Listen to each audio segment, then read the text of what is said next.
La sortie aujourd'hui de la Palme d'Or du dernier festival de Cannes, une affaire de famille du japonais Hirokazu Koreeda, déjà remarqué pour Tel père, tel fils.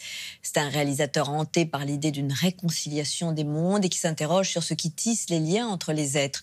Une œuvre mélancolique et délicate. Alexandra Rouault nous donne 3 bonnes raisons d'aller voir son film.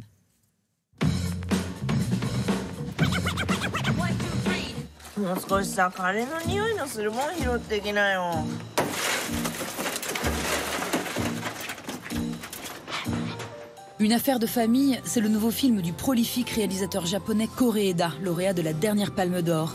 Il raconte l'histoire d'une famille de marginaux au grand cœur vivant de petits larcins. En croisant un soir le regard d'une petite fille victime de maltraitance, ils vont la recueillir, la nourrir et l'aimer. Voici 3 bonnes raisons de découvrir cette fresque délicate dans les bas-fonds du Japon. Le réalisateur de Nobody Knows ou Tel père, tel fils n'a eu de cesse de questionner la filiation et la fratrie dans son cinéma. Ici, la famille qu'il propose est une famille qu'on s'est choisie, d'abord par nécessité et qui va peu à peu se réinventer.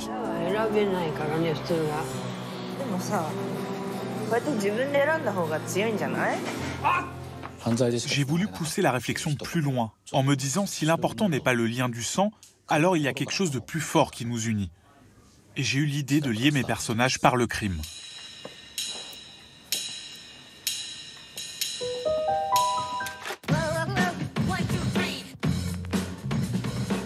Chez Koreeda, les scènes de repas sont des rituels. La cuisine est un art inhérent à la culture japonaise, mais aussi un lien social.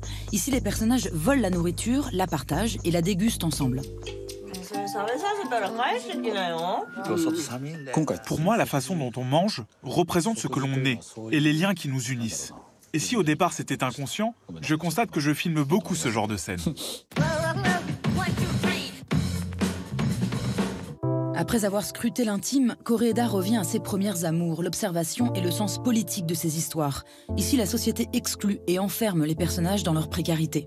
Ce qui m'intéressait ici, c'était de montrer les frictions entre cette famille et la société qui la rejette. Je voulais de cette façon inclure le spectateur, en créant d'abord de l'empathie, mais aussi une remise en question d'un système dans lequel on est tous.